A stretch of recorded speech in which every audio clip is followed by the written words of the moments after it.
విషయాలు. రాజుల మొదటి గ్రంథం 2వ అధ్యాయం మొదటి వచనాన్ని చదువుకొని వాక్యాన్ని ధ్యానం చేద్దాం.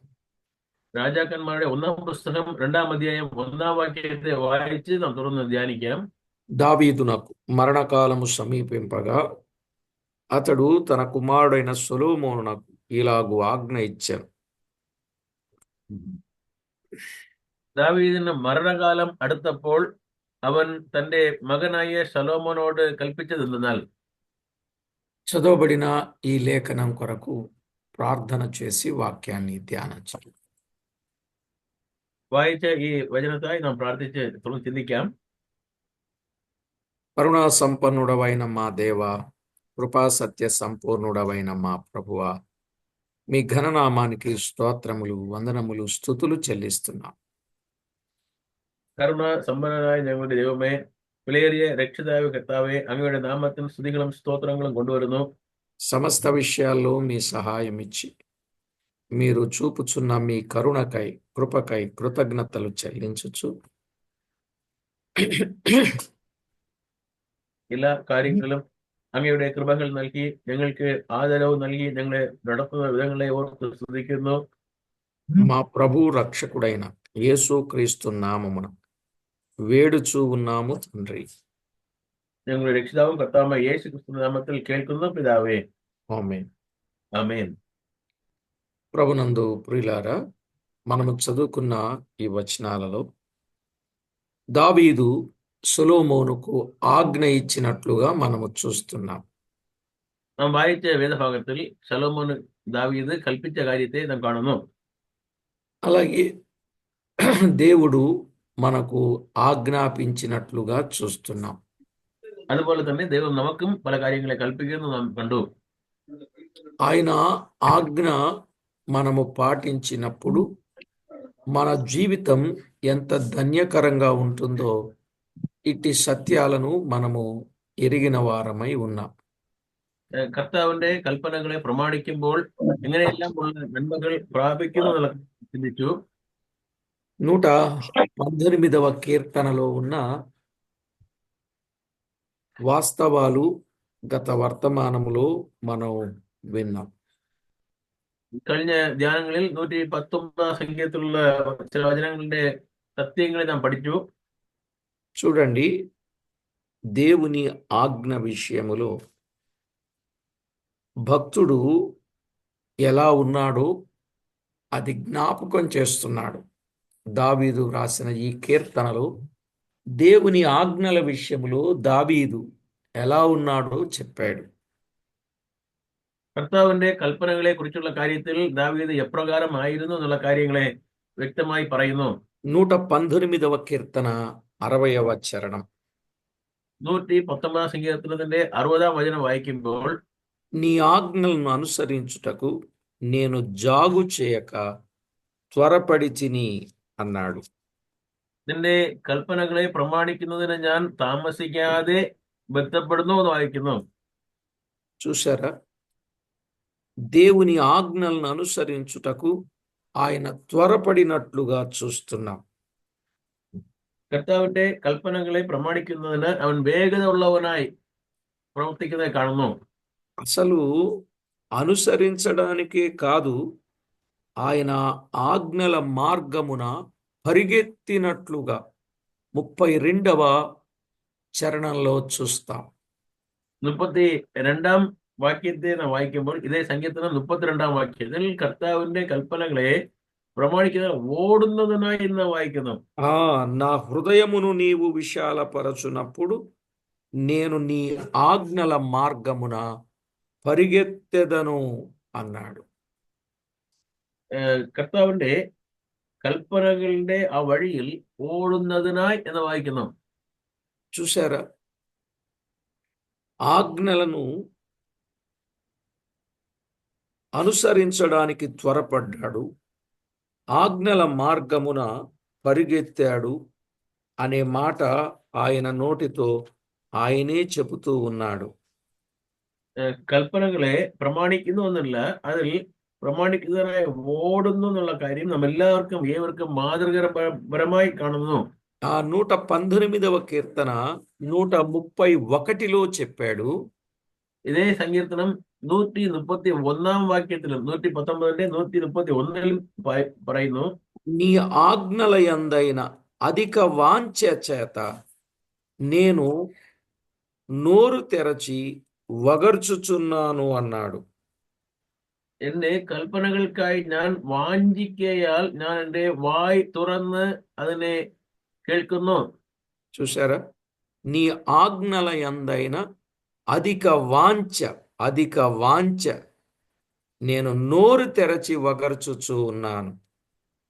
കർത്താവിന്റെ കൽപ്പനകളെ കുറിച്ച് അധികമായ അവൻ വാഞ്ച ഉള്ളവനായി അത് തന്റെ വായ് തുറന്നതിനെ അങ്ങനെ അംഗീകരിക്കുന്ന കാര്യത്തിൽ നാം വായിക്കുന്നു.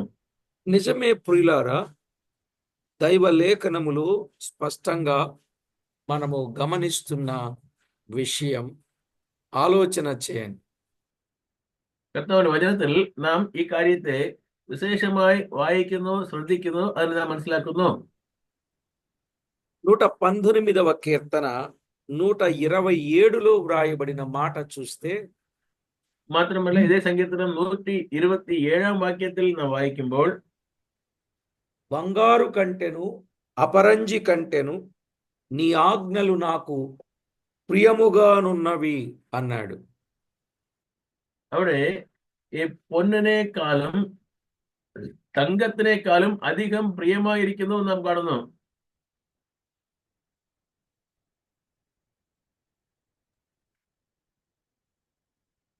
అపరంజి కంటెను బంగారు కంటెను నీ ఆజ్ఞలు నాకు ప్రియముగానున్నవి అన్నాడు. പൊന്നിനേക്കാൾ തങ്കത്തേക്കാൾ അവൻ കർത്താവിന്റെ കൽപ്പനകളിൽ അധികമായി പ്രസാദിക്കുന്നു എന്ന് നാം കാണുന്നു. అంటే ఆజ్ఞ యొక్క విలువ బంగారము కాదు, అపరంజి కాదు, ఆజ్ఞనే వీటికంటే విలువైంది అనే విషయాన్ని చెప్పాడు. കൽപ്പനകളുടെ വില ഈ പൊന്നെ പോലല്ല, തങ്കത്തെക്കാളല്ല, അതിനേക്കാൾ വിലയുള്ളതെന്ന് അവൻ മനസ്സിലാക്കിയിരിക്കുന്നു.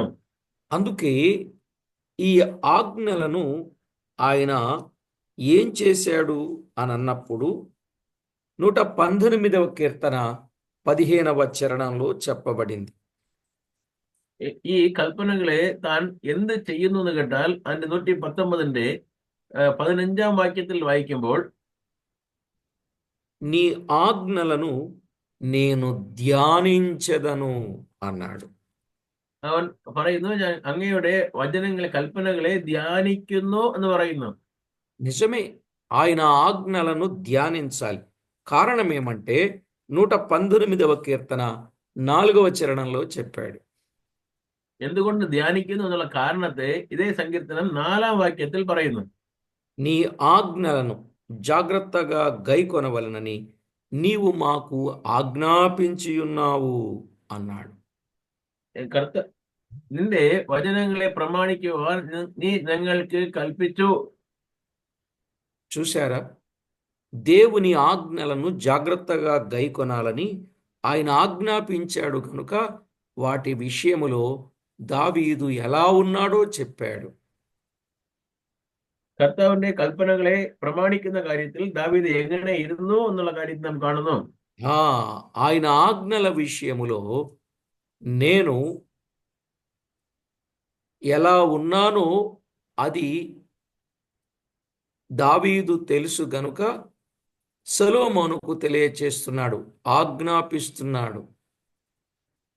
കർത്താവിന്റെ കൽപ്പനകളെ കുറിച്ചുള്ള കാര്യത്തിൽ ശലോമോനോട് പറയുന്നു, നീ കർത്താവിന്റെ കൽപ്പന ധ്യാനിക്കണമെന്ന് അവനെ കൽപ്പിക്കുന്നു. ఇంతకీ ఆయన ఆజ్ఞల యందు ఆయన ఏం చేశాడు? ఇంతకీ ఆయన ఆజ్ఞలు ఎలాంటివి అని మనం ఆలోచన చేస్తే, കർത്താവിന്റെ കൽപ്പന എങ്ങനെയുള്ളത്, എന്തുകൊണ്ട് പ്രമാണിക്കണമെന്ന് ചിന്തിച്ചാൽ 118వ కీర్తన 86లో నీ ఆజ్ఞలన్నయు నమ్మదగినవి అన్నాడు. എന്നാൽ 86 സങ്കീർത്തനം 119 86 വാക്യത്തിൽ വായിക്കുമ്പോൾ, കർത്താവിന്റെ കൽപ്പനകളെ കുറിച്ച് അവിടെ നാം വായിക്കുന്നു, അതെല്ലാം വിശ്വാസീയമാകുന്നു. చూసారా? ఆయన ఆజ్ఞలన్నీ నమ్మదగినవి. ఎంత విశేషమైన మాట. കർത്താവിന്റെ കൽപ്പനകളെല്ലാം വിശ്വാസീയമാകുന്നു എന്ന് പറയുന്നത് എത്ര അനുഗ്രഹിക്കപ്പെട്ട ഒരു വാക്ക്. 119, 151 నీ ఆజ్ఞలన్నీ సత్యమైనవి అని అన్నాడు.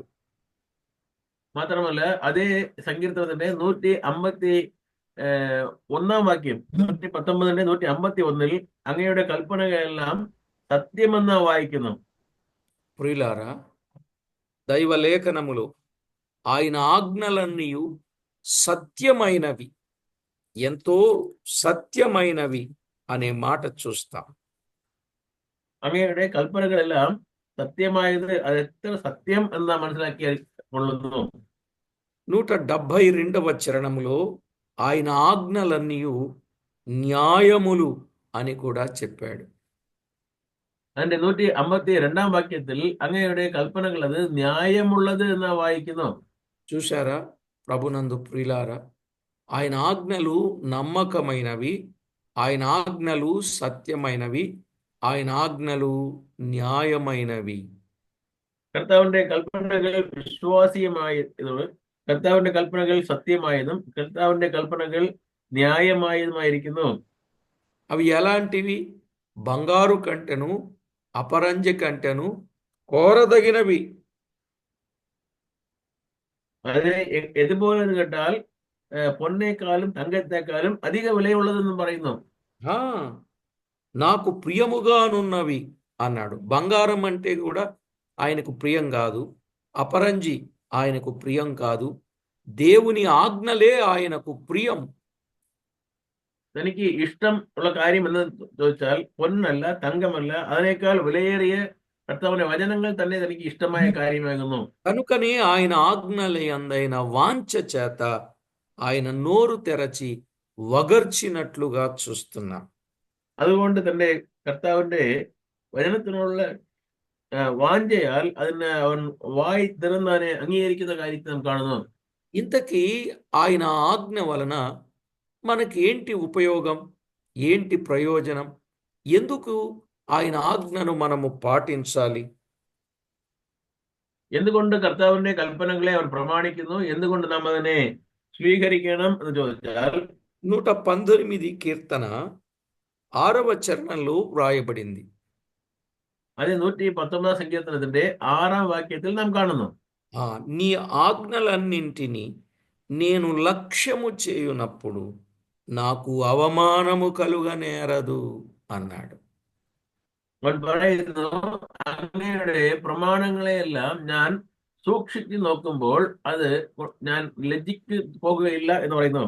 చూశారా ప్రియులారా, ఎవరైతే ఆయన ఆజ్ఞలను లక్ష్యము చేస్తారో అనగా వాటిని అనుసరించి గైకొంటారో వారికి అవమానము కలుగనేరదు అనేది మనం చూస్తున్నాం. ആരെല്ലാം കർത്താവിന്റെ വചനത്തെ പ്രമാണിച്ച് നടക്കുന്നുവോ അവർക്ക് അപമാനം, ലജ്ജ ഉണ്ടാകുകയില്ല എന്ന് വായിക്കുന്നു. అంతేకాకుండా 66వ చరణంలో వ్రాయబడింది. അത് മാത്രമല്ല അതേ സങ്കീർത്തനത്തിന്റെ 66ാം വാക്യത്തിൽ നാം വായിക്കുമ്പോൾ, నేను నీ ఆజ్ఞల యందు నమ్మిక ఉంచి ఉన్నాను, మంచి వివేచన, మంచి జ్ఞానము నాకు నేర్పుము. ഞാൻ അങ്ങയുടെ കൽപ്പനകൾ മേൽ വിശ്വാസിച്ചിരിക്കുന്നു, എനിക്ക് നല്ല ബുദ്ധിയും പരിജ്ഞാനവും ഉപദേശിച്ചു തരണമേ. కనుక ఆయన ఆజ్ఞల వలన మంచి వివేకం, మంచి జ్ఞానము కలుగుతూ ఉంది. കർത്താവിന്റെ കൽപ്പനയെ പ്രമാണിക്കുന്ന നല്ല ബുദ്ധിയും നല്ല പരിജ്ഞാനവും കിട്ടുന്നു. అందుకే ప్రతి ఒక్కరూ ఆయన ఆజ్ఞలను అనుసరించవలసిన ఆవశ్యకత ఎంతైనా ఉన్నదనే విషయాన్ని ఈ వచన భాగాలను బట్టి మనము గమనించాలి. അതുകൊണ്ട് നാം ഓരോരുത്തരും കർത്താവിന്റെ കൽപ്പനകളെ പ്രമാണിക്കേണ്ടതിന്റെ ആവശ്യകത എന്തെന്നുള്ളത് നാം മനസ്സിലാക്കിക്കൊള്ളുന്നു. 119వ కీర్తన 143లో మనము చదివితే, 119 అంటే 143 వాక్యത്തിൽ നാം വായിക്കുമ്പോൾ శ్రమయు వేదనయు నన్ను పట్టి ఉన్నవి, అయినను నీ ఆజ్ఞలు నాకు సంతోషము కలుగజేయుచున్నవి. ఆయన ఆజ్ఞలు సంతోషాన్ని కలుగజేసేవి. ആ, ക- ആ, കഷ്ടവും സങ്കടവും എന്നെ പിടിച്ചിരിക്കുന്നു, എങ്കിലും നിന്റെ കൽപ്പനകൾ എന്റെ പ്രമോദമാകുന്നു, സന്തോഷമായ കാര്യമെന്ന് അവൻ പറയുന്നു. చూశారా? ఒకటి, ఆయన ఆజ్ఞలు అవమానము కలుగ చేయవు. ఆయన ఆజ్ఞలు. రెండు, వివేకం మంచి జ్ఞానమును ఇస్తాయి. మూడు, ఆయన ఆజ్ఞలు సంతోషమును కలుగ చేస్తాయి. ഒന്ന്, കർത്താവിന്റെ വചനത്തെ നാം നോക്കുമ്പോൾ നമുക്ക് ലജ്ജ ഉണ്ടാകുകയില്ല, നല്ല ബുദ്ധി, നല്ല പരിജ്ഞാനം കിട്ടുന്നു. ഇപ്പോൾ നല്ല സന്തോഷവും നമുക്ക് പ്രാപിക്കുന്ന ഒരു അനുഭവത്തെ നാം കാണുന്നു. ఇక నాలుగవది ఏమిటంటే 98వ చరణం. അതിന്റെ 98 വാക്യത്തിൽ നാലാമത്തെ കാര്യം നാം കാണുന്നു. 98. నీ ఆజ్ఞలు నిత్యము నాకు తోడుగానున్నవి, నా శత్రువులకు మించిన జ్ఞానము అవి నాకు కలుగ చేయుచున్నవి. ഇതിന്റെ കൽപ്പനകൾ എന്നോട് കൂടെ ഇരിക്കുന്നു എന്നുള്ള കാര്യം അവിടെ പറയുന്നു. కనుక దైవలేఖనములు, ఆయన ఆజ్ఞలు మనకు తోడుగా ఉన్నప్పుడు అవి శత్రువులకు మించిన జ్ఞానాన్ని కలుగ చేస్తాయి. കർത്താവിന്റെ കൽപ്പനകൾ തന്നോട് കൂടെ ഇരിക്കുന്നതിനാൽ ശത്രുക്കളെക്കാൾ ബുദ്ധിമാനാകുന്നു എന്ന് പറയുന്നു. కనుక ప్రతి ఒక్కరూ ఆలోచన చేయండి. నిజంగా శత్రువులకు మించిన జ్ఞానం మనము సంపాదించాలంటే ఖచ్చితంగా దేవుని ఆజ్ఞలని మనము అనుసరించాలి. നമ്മുടെ ശത്രുക്കളെക്കാൾ ജ്ഞാനം നമുക്ക് വരണമെങ്കിൽ നാം കർത്താവിന്റെ వచనത്തെ ധ്യാനിക്കേണ്ടത് ఆవశ్యమాగును. కనుక ఇవన్నీ ఎరిగినటువంటి దావీదు తన కుమారునికి మరణకాలము సమీపం అవుతూ ఉండగా ఆయనను జాగ్రత్తగా సిద్ధము చేస్తూ ఉన్నట్లుగా మనము చూస్తున్నాం. ഇതെല്ലാം അറിഞ്ഞ ദാവീദ് തന്റെ മരണ നാളുകൾ സമീപിച്ചപ്പോൾ അതിനായി ഒരുങ്ങിയിരിക്കുന്നത് നാം കാണുന്നു.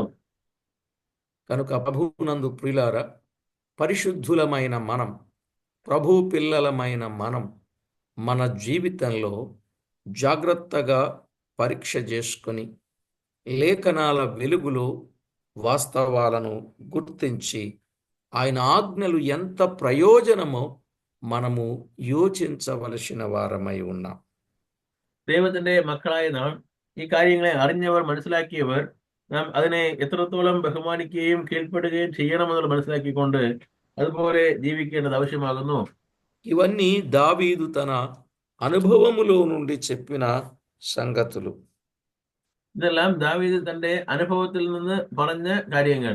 ఒకానొక దినానైతే ఆయన ఈ విధంగా చెప్పాడు 73వ కీర్తనలో, 119, 73వ చరణంలో. ഒരു ദിവസം ഇങ്ങനെ പറഞ്ഞു, അതേ സങ്കീർത്തനത്തിന്റെ 53 വാക്യത്തിൽ, నీ చేతులు నన్ను నిర్మించి నాకు రూపు ఏర్పరచెను కనుక నేను నీ ఆజ్ఞలు నేర్చుకొనున్నట్లు నాకు బుద్ధి దయచేయము అని కోరుకున్నాడు. 119-73 വാക്യം അവിടെ പറയുന്നു, അങ്ങ് നൽകിയ അങ്ങയുടെ കരങ്ങൾ എന്നെ ഉരുവാക്കി എന്നെ വനഞ്ഞത് കൊണ്ട് അങ്ങയുടെ കൽപ്പനകളെ പഠിപ്പാൻ എന്നെ ബുദ്ധി നൽകണമേ എന്ന് പറയുന്നു. చూడండి, కొన్నిసార్లు మన జీవితంలో బుద్ధి లేనట్లుగా, బుద్ధి గడ్డి తిన్నట్లుగా, వంకర బుద్ధో, దుర్బుద్ధో, తిరస్కార బుద్ధో, కృతజ్ఞత లేని బుద్ధో కలిగిన వారం అన్నట్లుగా ఉంటాం.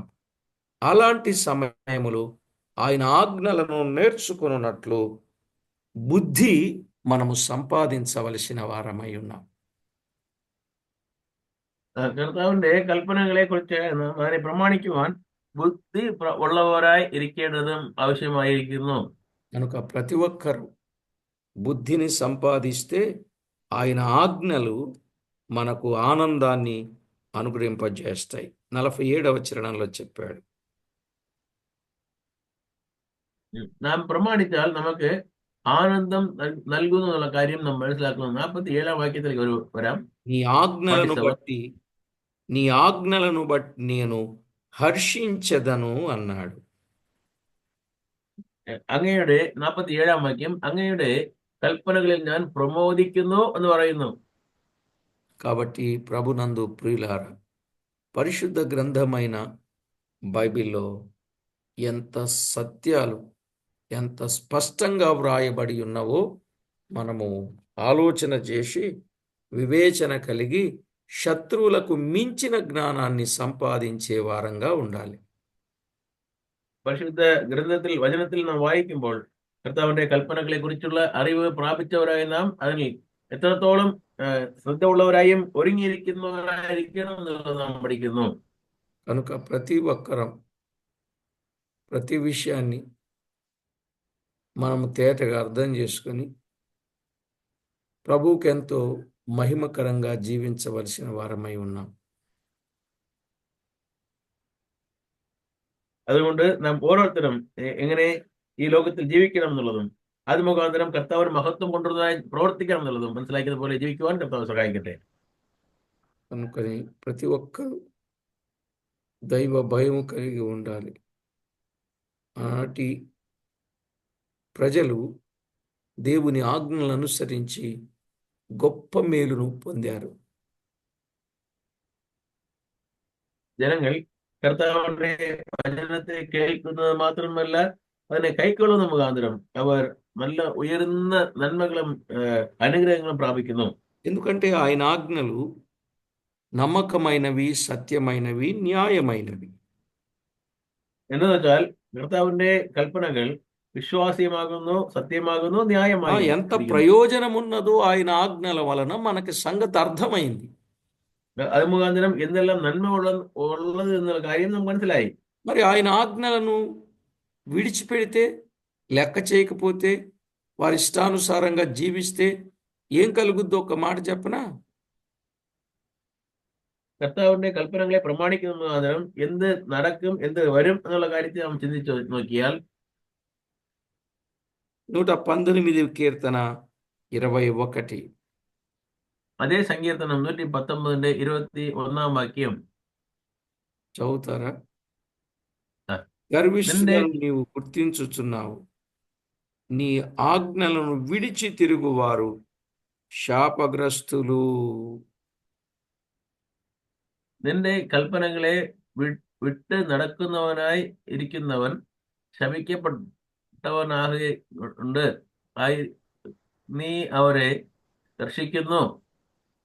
కనుక ప్రతి ఒక్కరూ వాస్తవాలను గమనించి దేవుని ఆజ్ఞను మనము గైకొనాలి. ఎందుకంటే శాపము నుండి మనము తప్పించుకోవాలి గనుక. നാം ഓരോരുവരും കർത്താവിന്റെ കൽപ്പനകളെ പ്രമാണിക്കണം. എന്ന് വെച്ചാൽ നാം ശാപത്തിൽ നിന്നും രക്ഷപ്പെടുന്നതിനായി. కనుక ప్రతి ఒక్కరూ వీళ్ళారా శాపము నుండి, పాపము నుండి తప్పించుకొని దైవ ఆజ్ఞను అనుసరించి దేవుడుండే స్థలములో ప్రతివారు ఉండగలుగునట్లు సిద్ధపడవలనని ప్రేమతో మనవి చేస్తున్నాను. പ്രിയമുള്ളവരെ, നാം ഈ കാര്യത്തെ മനസ്സിലാക്കിയത് മുഖാന്തരം കർത്താവിന്റെ കൽപ്പനകളെ പ്രമാണിക്കുവാനും നന്മകൾ പ്രാപിക്കുവാനും ദൈവം നമ്മെ സഹായിക്കട്ടെ. బైబిల్ గ్రంథంలో చాలా విషయాలు, చాలా వచనాలు వ్రాయబడ్డాయి. యోహాను రాసిన మొదటి పత్రిక 3:4 ఆజ్ఞాతిక్రమమే పాపం అన్నాడు కదా. യോഹന്നാന്റെ 1-ാം പുസ്തകം 3-ാം അധ്യായം 4-ാം വാക്യത്തിൽ കൽപ്പനകളെ പ്രമാണിക്കാതിരിക്കുന്നത് തന്നെ പാപം എന്ന് നാം വായിക്കുന്നു. అంతేకాకుండా ఒకడు ధర్మశాస్త్రం అంతయు గైకొని ఒక ఆజ్ఞ విషయములో తప్పిపోతే మిగిలిన ఆజ్ఞలన్నింటిలో అపరాధి అని బైబిల్ స్పష్టంగా చెప్తుంది. മാത്രമല്ല ഒരു മനുഷ്യൻ എല്ലാ കാര്യങ്ങളും ചെയ്തുകൊണ്ട് ഒരു കൽപ്പനകളെ പ്രമാണിച്ചില്ല എങ്കിൽ അവൻ പാപി, അപരാധി എന്ന് മാറുന്നത് നാം വായിക്കുന്നു. కనుక ఒకసారి తల వంచి పరీక్ష చేసుకుని, ప్రభువా నేనున్న స్థితి మీరెరుగుదురు. మీరు నన్ను ప్రేమించి మీ ఆజ్ఞలను నాకిచ్చారు అని ఆయన పట్ల ఎంతో కృతజ్ఞత కలిగిన వారంగా ఉండాలి. നാം കർത്താവ് നൽകിയ ഈ ലോക ജീവിതത്തിൽ കർത്താവ് നൽകിയ കൽപ്പനയെ കുറിച്ച് അറിയുന്നു, അത് നാം പ്രമാണിക്കുന്നോ ഇല്ലയോ ചിന്തിച്ചുകൊണ്ടിരിക്കുന്ന സമയത്തിൽ തന്നെ അതിനെക്കുറിച്ച് തുടർന്നും ചിന്തിക്കുവാനും പ്രവർത്തിക്കുവാനും കർത്താവ് നമുക്ക് നന്മകൾ നൽകുമാറാകട്ടെ. అందుకే దావీదు సొలొమోనుకు చెప్పిన ప్రతి మాట విని సొలొమోను దావీదు పట్ల చాలా కృతజ్ఞత కలిగి దావీదు చెప్పినట్లు చేయడం మూలాన ఎంత గొప్ప రాజ్యం, ఎంత గొప్ప రాజు అయ్యాడో మనము ఎరుగుదాం. കർത്താവ് തനിക്ക് നൽകിയ കൽപ്പനകളെ പ്രമാണിച്ചത് മാത്രം എത്ര വലിയ മനുഷ്യനായും രാജാവായും ഉയർന്നു എന്നുള്ള കാര്യം നാം അറിയുന്നു. మరి మనము కూడా అంత గొప్ప స్థితిని కలిగిన వారంగా ఉండాలంటే ఆయన చెప్పినట్లుగా మనము చేద్దాం. നാമും കൂടെ അതുപോലെ ഉന്നതമായ സ്ഥിതിയിലേക്ക് കടന്നു വരുവാൻ കർത്താവ് ആഗ്രഹിക്കുന്നു നമ്മളോട് പറയുന്നു. ఆ విధంగా సిద్ధపడదాం, ప్రార్థన చేసుకుందాం. അങ്ങനെ തന്നെ നാം ഒരുങ്ങാം, പ്രാർത്ഥിക്കാം. కరుణా సంపన్నుడా, అద్వితీయ సత్యదేవుడా, ఆజ్ఞలను అనుగ్రహింపచేసి వాటి వలన ఆనంద సంతోషములను కలుగచేయువాడా మీకు స్తోత్రం. കൃപയുള്ള ദൈവമേ, അങ്ങയുടെ കൃപകളെ കുറിച്ചും കൽപ്പനകളെ കുറിച്ചും ധ്യാനിക്കുവാനുള്ള അവസരം നൽകിയതിന് അങ്ങയെ സ്തുതിക്കുന്നു, സ്തോത്രം ചെയ്യുന്നു. కనుకని మీ ఆజ్ఞలను అనుసరించున్నట్లుగా దినదినము అనుదినం మమ్మను సిద్ధపరచండి. మీ ఆజ్ఞల యందైన వాంఛ చేత మీకు మహిమకరంగా జీవించుటకు మమ్మను నేర్పండి. അങ്ങയുടെ കൽപ്പനകളെ പ്രകാരം ജീവിക്കുന്നതിനായി ഞങ്ങളെ പഠിപ്പിക്കണമേ. ഞങ്ങൾക്ക് അങ്ങയുടെ കൽപ്പനകളെ മനസ്സിലാക്കുവാൻ സഹായിക്കണമേ. మాత్రమే కాదు, మీ ఆజ్ఞలను నేర్చుకొనున్నట్లు మాకు బుద్ధి దయచేయండి. അങ്ങയുടെ కల్పనകളെ പഠിക്കുവാൻ ഞങ്ങൾക്ക് ബുദ്ധി ധാരാളമായി നൽകണമേ. ప్రతి విషయంలో మీకెంతో మహిమ, ఘనత, ప్రభావములను ఆరోపించడానికి సిద్ధపరచమని కోరుచు ഓരോ കാര്യങ്ങളിലും അങ്ങേക്ക് വരുന്ന കാര്യങ്ങളെ മഹത്വത്തെ കുറിച്ച് അറിഞ്ഞവർ അതുപോലെ ജീവിക്കുവാൻ സഹായിക്കണമെന്ന് ചോദിച്ചുകൊണ്ട് మా ప్రభు అయిన యేసు క్రీస్తు నామమున వేడుచున్నాము తండ్రి. ഞങ്ങളുടെ രക്ഷിതാവും കർത്താവായ യേശു ക്രിസ്തു നാമത്തിൽ കേൾക്കുന്ന പിതാവേ, ఆమేన్. ആമേൻ.